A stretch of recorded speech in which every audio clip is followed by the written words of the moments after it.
안녕하세요. 화요일 아침 굿모닝 알티입니다. 여러분들은 기분 좋게 출근했는데 누군가에게 비난을 받는다면 어떤 마음이겠습니까? 저는 목회하면서 여러 번 비난받았던 경험이 있습니다. 제가 무엇을 잘못해서가 아니에요. 제가 지난주도 9월달에 나오는 목사님들이 보는 목회와 신학이라는 잡지에 멀티교회에 대한 소개를 하면서 인터뷰를 했거든요. 그런데 거기서 질문하는 거예요. 목사님, 멀티교회를 하면서 뭐 어려운 점이 없었습니까? 제가 몇 가지 이야기했는데 그 중에 한 가지는 이거였어요. 교회를 세우는 것을 가장 싫어하는 두 부류가 있다. 첫 번째는 사탄이 교회 세우는 걸 너무 싫어한다. 두 번째는 일부 목사님들이 싫어한다. 제가 대전 꿈의 교회를 개척할 때도 그 주변에 한 교회가 그것도 같은 교단의 목사님이 극렬 반대했던 경우가 있습니다. 세종의 교회를 설립하고 세울 때도 세종시닷컴이나 이런 온라인상에 근거도 없이 저와 우리 꿈의 교회를 비난하는 그런 글도 올라갔던 때가 있었어요. 너무 속상하더라고요. 왜 그랬을까?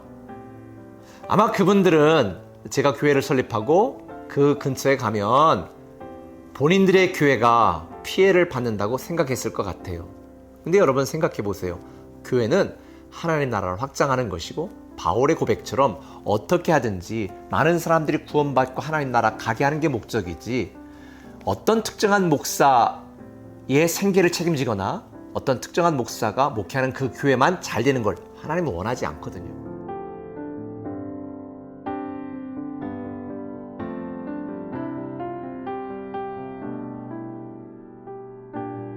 그래서 사실 대전 개척할 때도 주변에 초교파적으로 많은 교회들, 근처에 있는 교회들, 삼각교회까지 다 찾아가서 선물을 들고 우리도 이곳에 개척합니다, 기도해 주세요 라고 제가 인사를 했고, 또 그런 지방에 몇 어려운 교회들을 추천받아서 또 계속 우리도 개척교회면서 후원하게 됐고요.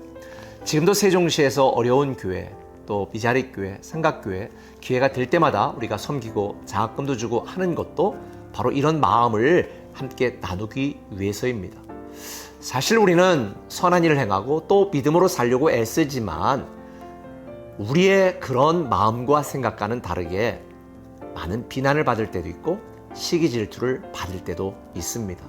여러분 절대 비난하거나 남을 시기 질투하지 마세요. 제가 우리 교육자들에게 이야기하지만 탁월함이라는 것은 다른 사람을 이기는 것이 아니라 나 자신의 무능함, 게으름, 연약함을 이기는 것이다 라고 제가 가르치거든요. 나를 이기는 사람이 성공된 인생입니다. 그래서 우리는 누구를 비난하거나 시기 질투할 이유가 없어요. 그건 미숙한 사람이고 영적으로 아주 부족한 사람인 것을 자인하는 것입니다.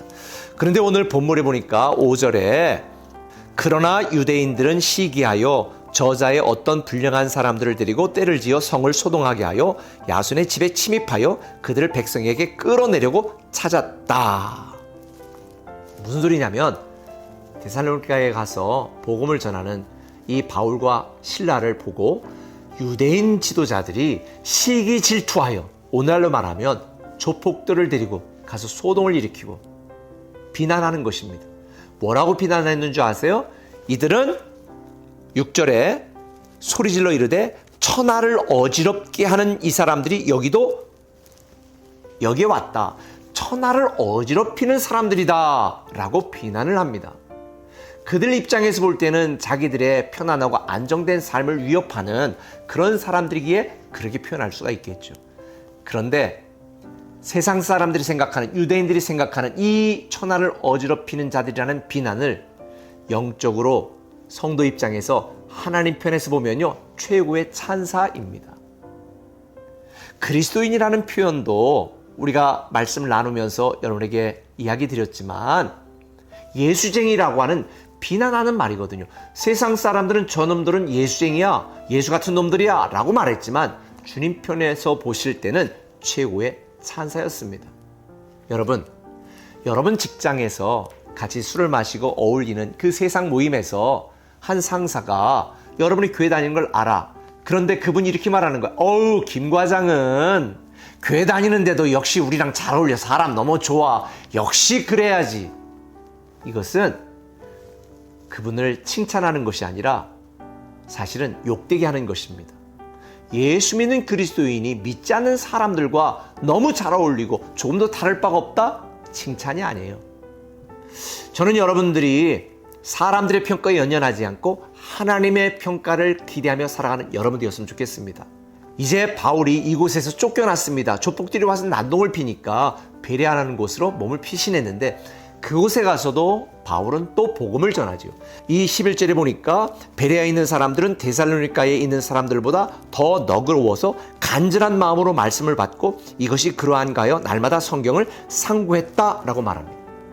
우리는 인생을 살면서 모든 사람이 나를 칭찬하거나 나를 좋아할 수 없잖아요. 나를 싫어하거나 나를 비난하는 사람이 있을 수 있습니다. 나를 격려하고 나를 인정하는 사람이 아니라 나를 시기 질투하는 사람들도 있을 수 있어요. 그러면 우리는 나를 비난하는 사람들을 바라보면서 실망합니다, 우울해합니다, 괴로워합니다, 화를 냅니다. 그것은 나에게 아무 유익이 없는 거예요.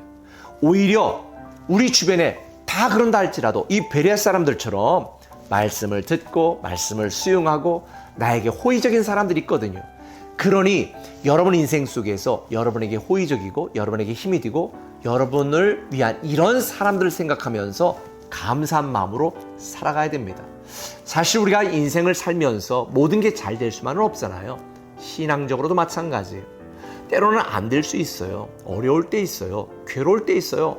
그때 왜 나에게 이런 시련과 고난이 닥쳤느냐고 불평하고 원망하는 것이 아니라 오히려 그런 그 가운데에서 우리가 하나님을 바라볼 수 있는 믿음 있는 것에 감사하시고 그때 누군가 나를 위해 기도해 줄 수 있는 사람 때문에 기뻐하시면 되는 거예요. 저는 설교를 할 때에 성도님들이 다 설교를 듣지만 다 잘 듣는 건 아니잖아요. 그때 저는 어떻게 하는 줄 아십니까? 설교할 때 조는 분 보고 그거 왜 졸아요? 졸지 마세요. 이러지 않아요. 제가 언젠가 말했어요. 조는 분이 있어서 하나님이 사랑하는 자에게 잠을 주십니다. 계속 주무세요. 괜찮아요. 설교 시간이라도 와서 자면 얼마나 감사한 일이에요. 대신 저는 설교할 때 제 설교를 안 듣는 사람 바라보면서 주목하며 슬퍼하지 않고요. 잘 듣는 사람, 아멘 하는 사람, 눈 초롱초롱 뜨고 베레아 사람처럼 하나님의 말씀으로 받아들이는 사람, 그분을 보면서 제가 설교를 해요. 여러분 인생을 바라볼 때 마찬가지예요. 긍정적인 시각에서 여러분 인생을 바라보세요.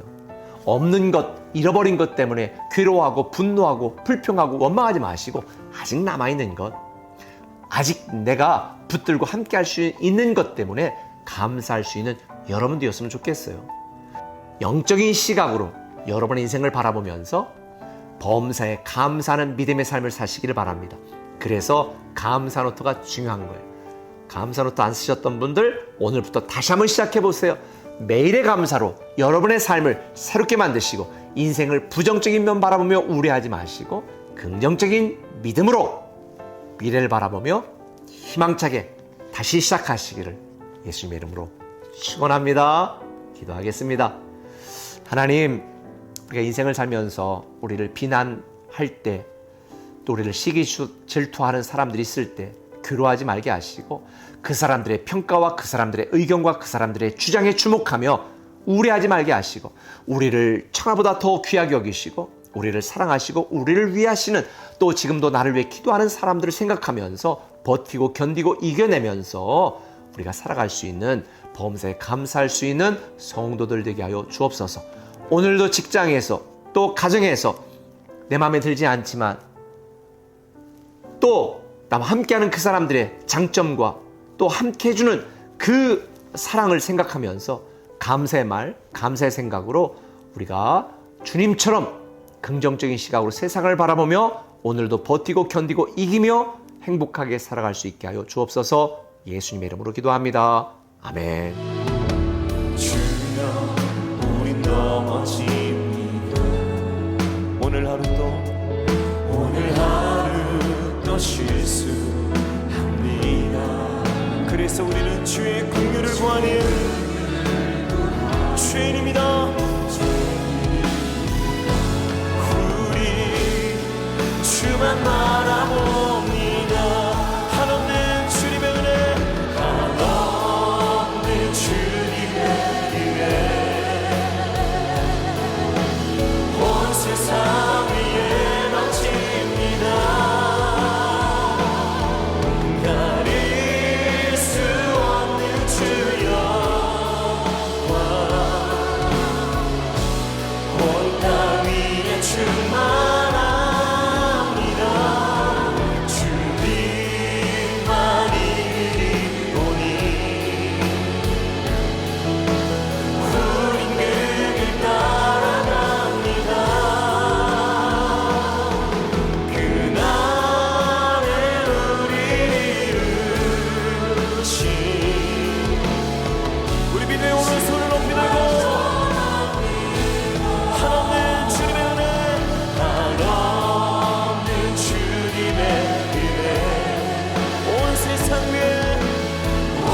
천사 위에 놓십니다. 가릴 수 없는 주여 온 땅 위에 주만